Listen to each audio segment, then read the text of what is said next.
Hello everyone, कैसे हैं आप सब। I hope you are well and I am Aaradhya Srivastava and today I am going to start question number second from exercise 7.3। आइए देखते हैं question. A D is an altitude of an isosceles triangle A B C in which A B equal A C so that. Question हमें दिया है कि एक आइसोसोलिक triangle है। आइसोसोलिक triangle का मतलब जो ट्रायंगल है वो टू इक्वल पार्ट्स में डिवाइड रहते हैं, उन्हीं को हम कहते हैं आइसोसोलिक ट्रायंगल। तो एक आइसोसोलिक ट्रायंगल दिया है जिसमें से ए डी एक एल्टीट्यूड दिया गया है और ए बी सी ये ट्रायंगल है और इसमें से ए बी इक्वल ए सी है ना। ए बी ए सी के इक्वल है। हमें प्रूफ करना है, फर्स्ट प्रूफ करना है कि जो ए डी है वो बी सी को बाइसेक्ट कर रही है और सेकंड प्रूफ करना है कि जो ए डी है वो एंगल ए को बाइसेक्ट कर रही है। दो चीज़ हमें इसमें प्रूफ करना है। तो A D bisect B C मतलब कि A D line B C base को बाइसेक्ट कर रही है और सेकंड है A D bisect angle A. ये जो ए डी लाइन है वो एंगल ए को बाइसेक्ट कर रही है। ये दो चीज़ हमें प्रूफ करना है, ठीक है। तो यहाँ पे देखिए कुछ एंगल्स बन रहे हैं। एक एंगल ये बन रहा है, एक एंगल ये बन रहा है, एक एंगल ये बन रहा है, एक एंगल ये बन रहा है, ठीक है। तो ये दो ट्रायंगल हैं, ठीक है। एक ट्रायंगल ये हो गया, एक ट्रायंगल ये हो गया। एक हो गया ए बी डी और एक हो गया ए सी डी, ठीक है। अलग अलग ट्रायंगल हो गए। मुझे गिवन में दिया है कि ए बी ए सी के इक्वल है ना। ए बी ए सी के इक्वल है। ए डी परपेंडिकुलर है बी सी पर। ए डी परपेंडिकुलर है किस पर, बी सी पर। हमें पहला ये प्रूफ करना है, सेकंड ये प्रूफ करना है। तो हम लिखेंगे सबसे पहले पहले तो हम ये प्रूफ करेंगे, है ना। तो हम लिखेंगे इन ट्रायंगल ए बी सी, ठीक है। ए बी सी ये ट्रायंगल है। तो इसमें हमने दो पार्ट कर दिए ना, एक ये एक ये। तो हम अलग अलग नाम लेंगे। तो पहला ट्रायंगल हो जाएगा ए डी सी और दूसरा हो जाएगा ए डी बी, ठीक है। ए डी बी और ए डी सी, ठीक है। तो in triangle A D B and a triangle A D C, ये दो ट्रायंगल हैं। ये दो ट्रायंगल है हमारे पास। फिगर में देखिए यहाँ पे एक 90 डिग्री बन रहा है और यहाँ पे भी 90 डिग्री बन रहा है। तो इसको नाम दे देते हैं एंगल 1 और 2 और ये 3 और ये 4, ठीक है। नाम दे देते हैं।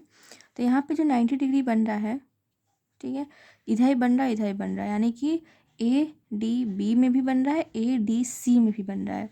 तो यहाँ हम लिखेंगे कि एंगल 1 इक्वल है एंगल 2 के। रीज़न ईच 90 डिग्री है, ठीक है। रीज़न हम लिखेंगे क्योंकि ये भी 90 डिग्री है, ये भी 90 डिग्री है, तो दोनों आपस में इक्वल होंगे। तो इसलिए एंगल 1 एंगल 2 के इक्वल है। सेकंड हमको दिया है क्वेश्चन में ही कि ए बी ए सी के गिवन है।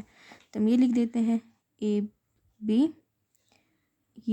ए सी के इक्वल है। ये मुझे क्वेश्चन में गिवन है, ठीक है। और सेकंड है ए डी, ठीक है। ए डी बी में और ए डी सी में दोनों में ए डी कॉमन आ रहा है। A D B A D C, A D दोनों में कॉमन आ रहा है। तो A D equal A D हो जाएगा। तो यहाँ लिखेंगे दोनों में कॉमन, ठीक है। 1 2 3 तीनों हमको मिल गया। तो ये एंगल हो गया, ये एंगल हो गया, ये साइड हो गया, ये भी साइड हो गया और ये क्या हो गया, बीच की साइड हो गई। तो यहाँ पे क्या लग रहा है, यहाँ पे राइट हाइपोटेनस लग रहा है। ऐसे बनना है ना। तो हम ये 90 डिग्री दिया है, ये और ये मेरा इक्वल है, ये 90 है, तो ये हमें बताना था। तो यहाँ पे हम कहेंगे कि जो मेरा ए डी बी है और ए डी सी है वो इक्वल है। ए डी बी कॉन्ग्रुएंट है किसके, ट्रायंगल ए डी सी के। क्यों, क्योंकि राइट हाइपोटेनस ट्रायंगल, ठीक है। ऐसे था तो ये ऐसे है, ये भी 90 डिग्री है, ये भी 90 डिग्री है, दोनों 90 डिग्री है। ये इसके इक्वल है, ये इसके इक्वल है। हमें ये बताना होता है ना। तो ये क्या हो गया, राइट हाइपोटेनस ट्रायंगल। और यहाँ पे हम by C P C T लगाकर ये कहेंगे कि जो मेरा बी डी है वो डी सी के इक्वल है, बी डी सी डी के इक्वल है। ठीक है, दोनों अलग अलग हैं तो ये वाला इसके इक्वल है, ये इसके इक्वल है, ये कॉमन हो गया, ये एंगल के इक्वल है, तो ये वाला भी इसके इक्वल होगा। तो हम यहाँ लिखेंगे कि जो बी डी है वो इक्वल है सी डी के। ठीक है, ये दोनों क्या हो गया, इक्वल हो गया by C P C T से। तो जब ये दोनों इक्वल हो गया तो हम यहाँ ये कह सकते हैं कि जो ए डी है वो बाइसेक्ट करती है बी सी को, A D bisect B C. ठीक है, तो हमने ये प्रूफ किया कि बी डी और सी डी इक्वल है, बी डी और सी डी इक्वल है, तो ए डी क्या हो रहा है, इसके ऊपर परपेंडिकुलर हो रहा है, यानी कि बी सी को क्या कर रहा है, डिवाइड कर रहा है, यानी बाइसेक्ट कर रहा है। ठीक है, पहला तो ये हो गया। सेकंड है कि जो ए डी है वो एंगल ए को बाइसेक्ट कर रही है। सेकंड हमको ये प्रूफ करना है। ठीक है, तो यहाँ पे अभी हम कहे हैं कि ए डी बी ए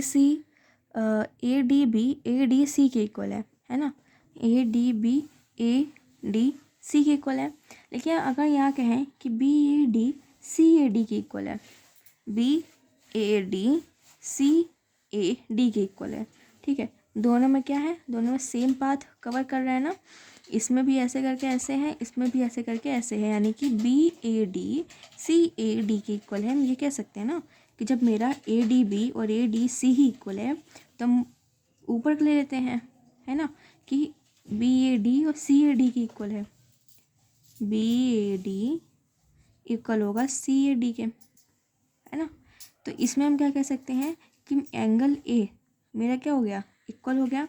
तो यहाँ पे ए डी जो है बाइसेक्ट कर रही है एंगल ए को। ठीक है, ये हो गया किससे, ये हो गया, ये हम कर सकते हैं by C P C T से, by C P C T से। क्यों, क्योंकि जब हमने आर एच एस से हमने ए डी बी और ए डी सी को इक्वल किया है, देखिए एक ऐसे बन रहा है और एक ऐसे बन रहा है, ये हो गया ए बी डी और ये हो गया ए डी सी। ठीक, यहाँ 90 डिग्री बन रहा है दोनों में। तो यहाँ पे देखिए A D B A D C के इक्वल है। ठीक है, इसी का हम रिवर्स कर दें यानी उल्टा कर दें तो बी ए डी 90 डिग्री इसमें भी है, 90 डिग्री इसमें भी है, तो ये दोनों इक्वल हो गए, ए बी ए सी के इक्वल हो गया, ये इसके दोनों कॉमन हो गया, तो ये और ये हमने अभी यहाँ पे प्रूफ कर दिया, है ना। तो यहाँ पे हमने प्रूफ किया कि A D B A D C के इक्वल है, इसी का वो रिवर्स कर देते हैं, उल्टा कर देंगे तो B A D C A D के इक्वल हो जाएगा, है ना। तो इसको हम by C P C T C ये कह सकते हैं। तो यहाँ पे एंगल ए के इक्वल हो गया, तो यहाँ पे हम कह सकते हैं कि ए डी बाइसेक्ट कर रही है एंगल ए को। हैंस प्रूफ, पहला प्रूफ ये है, दूसरा प्रूफ ये है, हैंस प्रूफ। अब मिलते हैं दूसरे क्वेश्चन में नेक्स्ट वीडियो में। Thank you.